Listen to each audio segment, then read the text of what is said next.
The Black Library, written and read by Christopher Halton. Firstly, I am Peter Williams, and I want to share my incredible experience from 20 years ago when I decided to accept an invitation to travel to Cornwall.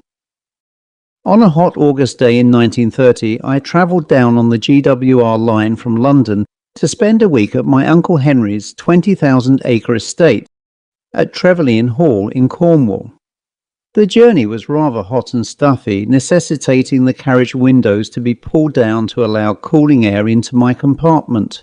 Fortunately, I had the space mainly to myself, which mitigated the possibility of other passengers complaining about the occasional ingress of an odoriferous mixture of tar-tainted steam and smoke from the chuffing and puffing engine as it buffeted against the occasional strong crosswind. Of course, this privacy allowed me to reflect warmly on childhood memories, and perhaps more negatively, the later inconsolable relationship between my late mother and her brother, my Uncle Henry, Lord Cuffmore of Trevan. I never did understand why this occurred, as they once seemed so close, and my mother never felt disposed to discuss these matters to any degree, but the rift lasted until her passing 5 years ago.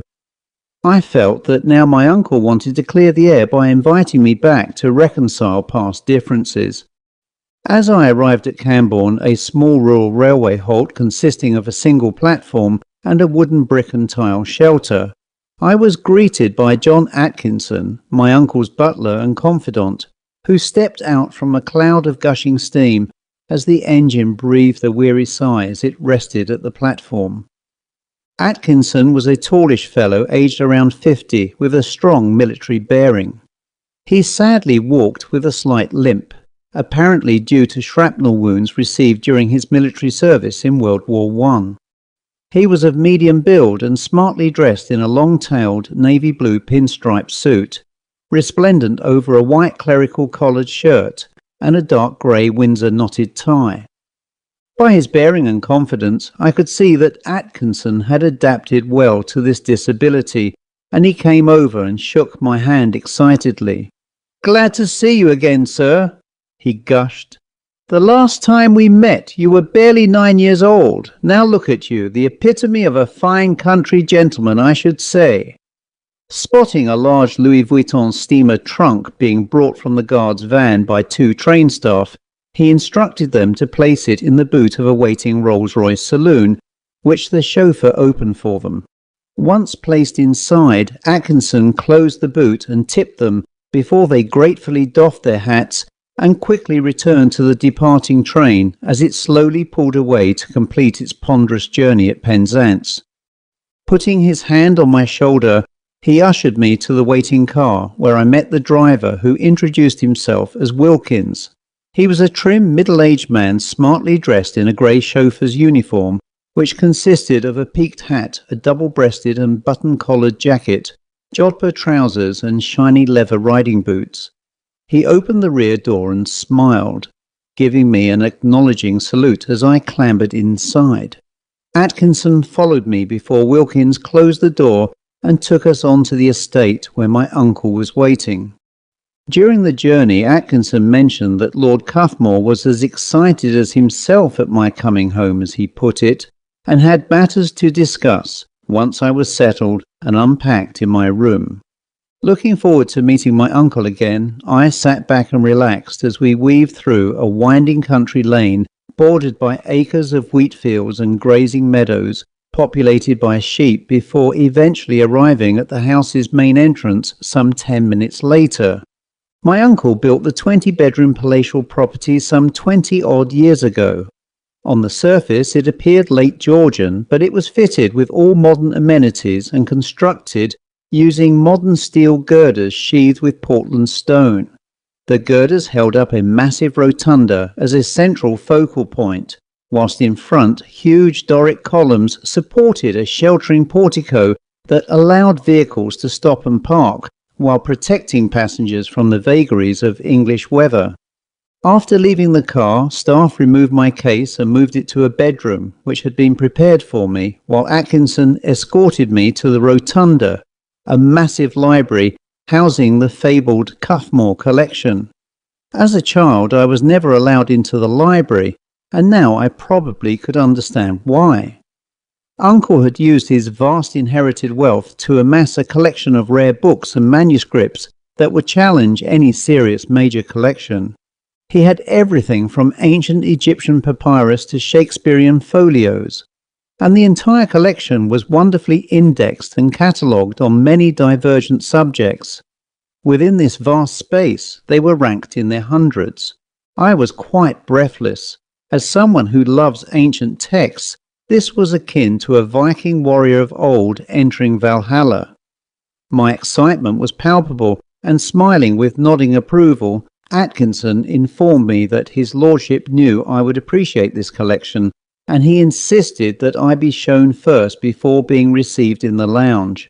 I answered that I was in awe of this treasure trove, especially as a practicing philologist with a BA in classics. I knew I could spend a lifetime exploring this material. He smiled, and with that we departed from the library, and he escorted me into the lounge where my uncle was sitting in a club chair, reading a newspaper while clenching a monocle in his right eye. Henry was much older than when he last remembered him, and seemed physically weaker due to his age. Rather overweight, he wore a Norfolk jacket, a collared white shirt, a brown tie, and a pair of baggy +4 trousers. Atkinson walked over to him and said, "Your lordship." Uncle Henry looked at me and said, "Hello, Peter. I'm jolly pleased to see you got here, eh, what?" With assistance from Atkinson, he got up and shook my hand before commenting, "By God, sir, you have certainly grown since I last saw you years ago. How the devil are you, young fellow?" I replied, smiling, "Fine, uncle, thank you, and all the better for seeing you." He then beckoned me to sit in an opposite club chair, and having reseated himself, said, "It has been many years since we last spoke, but I have been keeping an eye on you, and you may not know it, but I have been supporting you from afar with a trust fund in your mother's name after her death, which had provided you with financial support to see you through university. As a benefactor to the Bodleian Library at Oxford, I receive confidential reports on your progress, and indeed I am very impressed, which in part, dear boy, is why you are here today." He then explained that he and my mother had fallen out following an argument over my future. As the sole heir to the Cuffmore estate, for uncle never married, he wanted me to settle here with mother after father died in a freak accident in London. Still, she refused, preferring to keep me in London, as she enjoyed living a more independent life as a successful writer and having the company of her friends there. He admitted they had a blazing row over this, which is why I never returned in her lifetime. Everything he said made sense, and I was surprised he paid for a trust fund, as I assumed it was my mother who set this up. But I do also recall that she was an associate member of the Bloomsbury Group, an informal coterie of left-wing writers and intellectuals who led a rather hedonistic life with regular house parties and social gatherings, and I knew it was a financial drain for her to maintain this way of life after father passed. But naively, I did not give much thought to her living beyond her means. Anyway, I was satisfied with his explanation and pleased to be back with uncle, my only living relative. After catching up with the lost years we spent apart, he offered me the library as its curator, which I readily accepted. Many manuscripts and ancient works in the archives had not been fully appraised and researched, and he wanted me to complete this great work and, where possible, acquire more works from auctions and private sales. At the time, I lived in a modest apartment in Finsbury and immensely enjoyed my privacy. Transitioning to Trevan was a significant upheaval and lifestyle change I knew would be challenging, but the added offer of an apartment in the east wing of the house with splendid views across the countryside appealed to me, especially since working in the library was no more than a 10-minute walk through the house, so I agreed to his proposal to stay after returning to London to settle my affairs, and returned a month later with assistance from his staff. My uncle had unquestionably placed the trust of his collection at my disposal, and I was determined to make a go of it.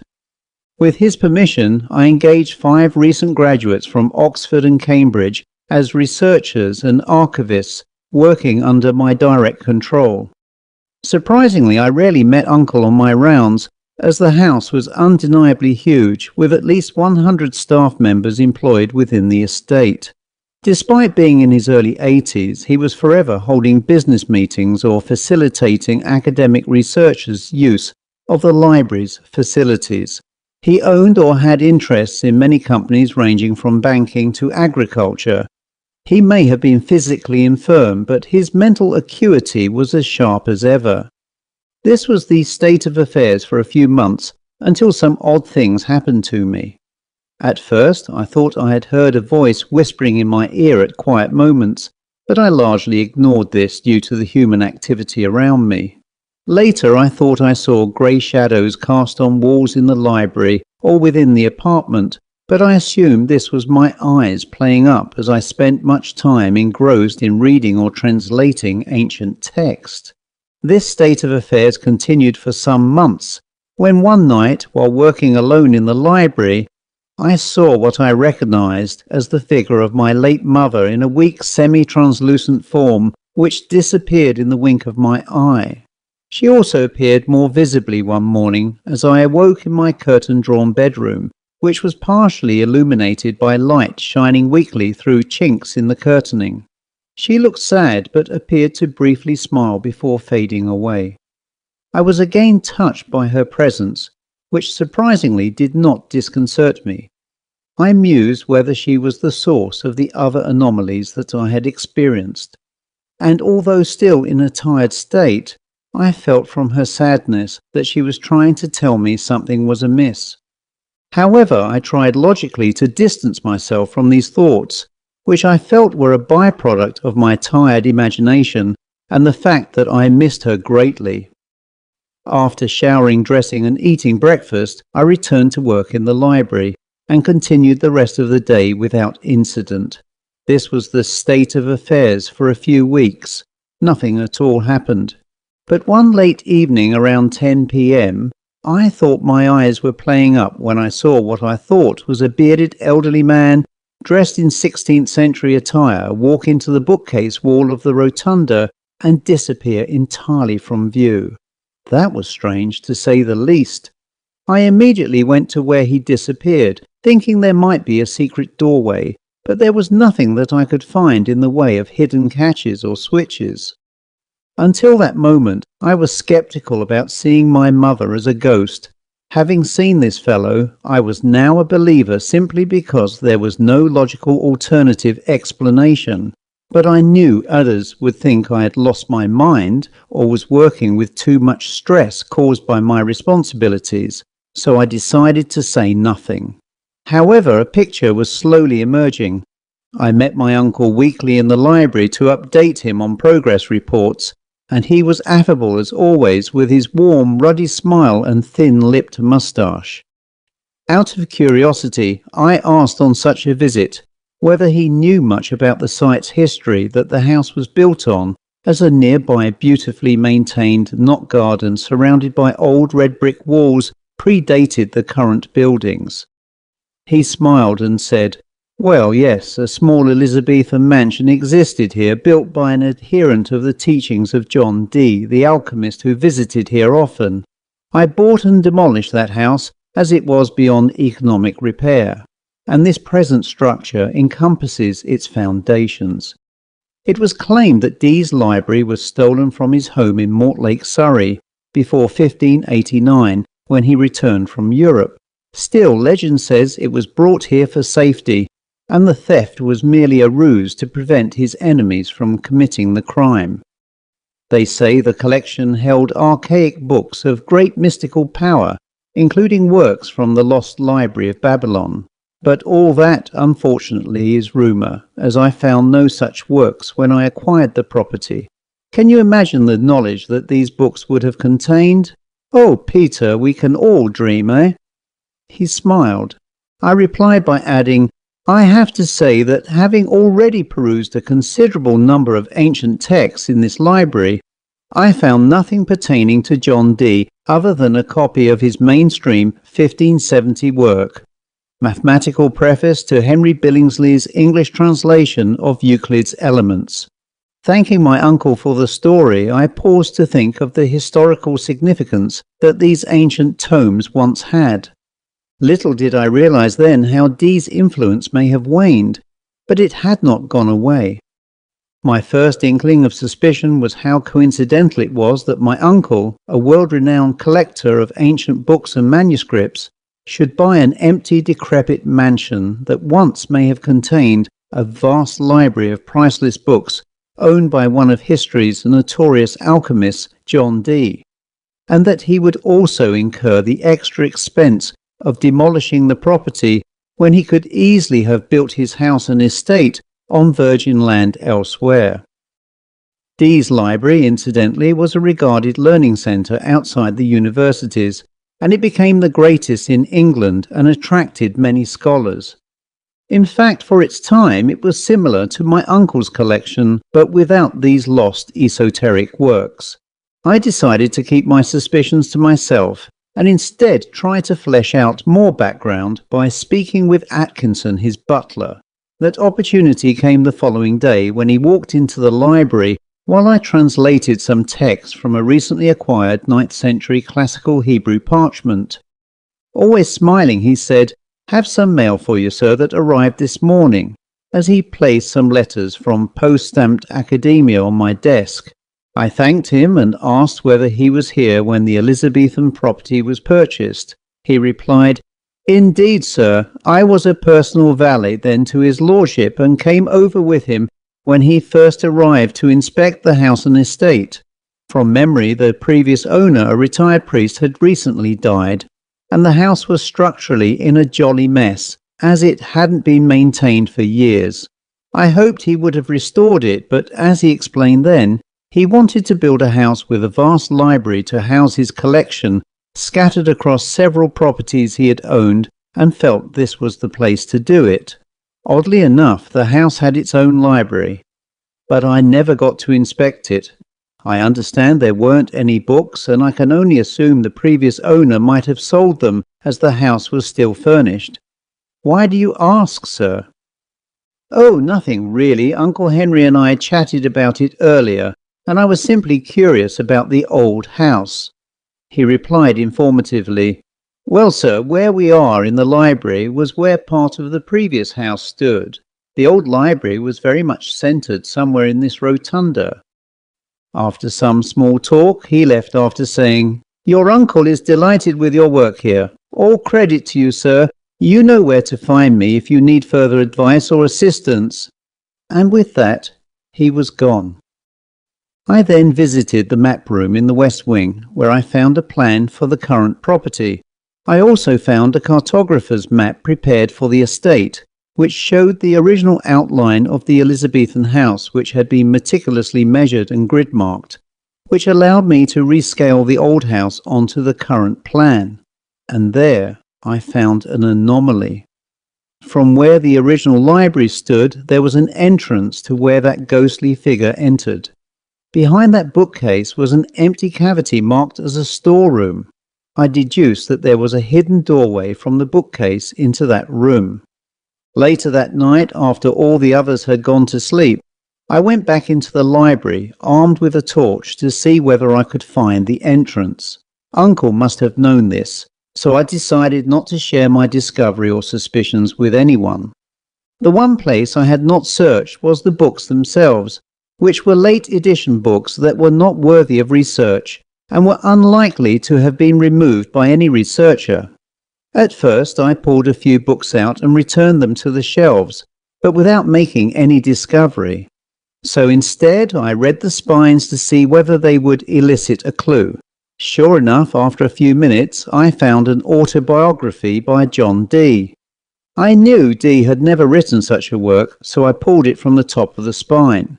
And to my amazement, I saw that the spine was, in fact, a hidden lever. The effect of that was a loud click. The bookcase swung out like a door, and revealed a passageway built in old red brick, which led into what I perceived to be a dark cavernous room that, under the light from my torch, revealed itself to be a library, and one full of many dusty old leather-bound books. Surprisingly, there was no electricity, just candles, and many of them. The smell was of musty old leather, and the air tingled with something dark, brooding, and patently mellifluous. I lit several candles and saw 2 ranks of bookcases in the middle, extending some 30 feet deep. Likewise, the walls were fitted with more bookcases running the same distance as the others, filled with ancient leather-bound books.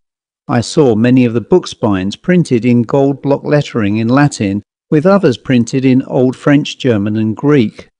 I noted a few were copies of the Clavicula Salomonis, the Picatrix, the Arbitel de Magia Veterum, the Pseudomonarchia de Deum, and the Liber Juratus Honori, and so on and on. Fabled esoteric books and books that were so rare that the possibility of these few titles together in one place seemed impossible until now. But despite my piqued interest, the feeling of pervading evil was palpable. It was now apparent that this was John Dee's secret library and the reason for the construction of this estate. But why had Uncle lied to me? And then it dawned on me. These books must have given him great power, and in my mind I suspected a dalliance with Satan himself. The worst horror of this shocking discovery was a large pentagram painted on the old encaustic tiled floor. This was not just a library, but also a place of communion with the forces of evil. But what should I do? Just then I saw a flash of light from the entrance, and in the dim light that reflected off the walls, a human shape behind it. "Peter! Oh, Peter, why are you here?" a voice bellowed. It was Uncle. Taking stock of the situation, I replied to my uncle's voice. "This is why Mother broke contact with you, isn't it, Uncle?" The figure drew closer, and I saw it was indeed Uncle accompanied by Atkinson. Both men looked frightened and fearful of my discovery. Uncle then told me to quickly return to the library in the house, for it was unsafe. I followed them as we stepped back into the light of the now brightly lit rotunda. Closing the door to the secret library, he turned to me and said, "I owe you an explanation. Let us sit down."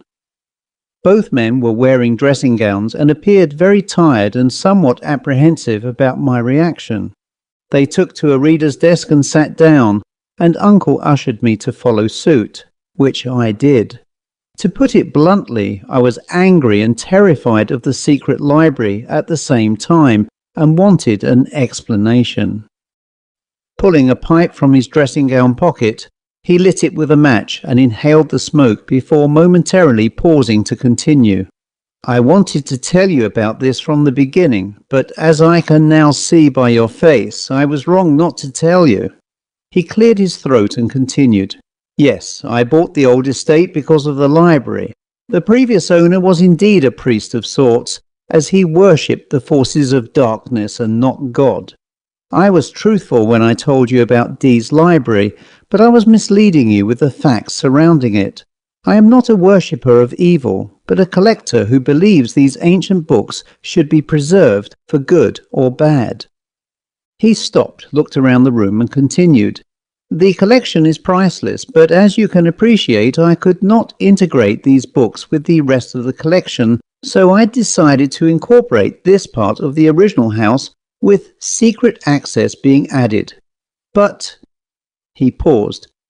"Unfortunately, your mother discovered the library for herself and claimed a confrontation with Dee in that room many years past, and also experienced its evil firsthand when she witnessed a gathering of souls trapped in that room and being drawn into the pentagram while Dee officiated in what she described as a ritual of evil. I believed her, as I had witnessed Dee's manifestation on 2 occasions there, and his spirit is very much active as he remains trapped as the guardian of his library." He continued, "The progenitor of all this evil is a copy of papyrus hieroglyphics entitled The Book of the Dead. Several extant examples survive from history, and they vary in spells and text according to the wishes of those to whom these books were dedicated and, on death, placed in their graves. The copy I am referring to was removed from the tomb of a high priest of an ancient Egyptian cult, which worshipped Sutekh or Set, the god of deserts, storms, disorder and violence. And it is this work that keeps Dee and others from returning to the spirit world. The copy in the library cannot be removed, nor can it be destroyed by fire or other physical means. And as much as I agreed with your dear mother, there was nothing I could say or do to rectify this, and as a result, she decided never to allow you and herself to return here. And that is that. You are my heir, and you have the academic tools of knowledge to end this nightmare. I sat quietly trying to take in everything he had told me. As incredulous as it seemed, I believed that the library was corrupted by evil and could, dare I think this, only be cleansed through an exorcism of ritual that would end this nightmare for once and all and send its encapsulated evil back to hell. I agreed to help Uncle and finally end this, but I needed a powerful book of rituals and spells to achieve this. Uncle, from memory, do you recall a little-known work called Dejectio Mali, published in the 16th century from the text of a 12th century scribe named Erasmus? It is written in Latin and contains incantations to exorcise powerful demons. The Church banned the original work, although I believe it has the power to rid this evil once and for all. Atkinson, who until then had sat quietly, remarked that he had seen it in the archives, and after having left for a few minutes, returned with a copy of a worn small leather-bound book, which he handed to me. After flicking through the pages, I discovered an incantation that Erasmus had recorded. It has been passed down the centuries by word from generation to generation and originated from Proto-Celtic paganism. But first we needed to prepare by collecting water, soil and a lit candle. We then had to administer the ritual by placing these items within the pentagram circle and standing within it while reading the incantation of cleansing.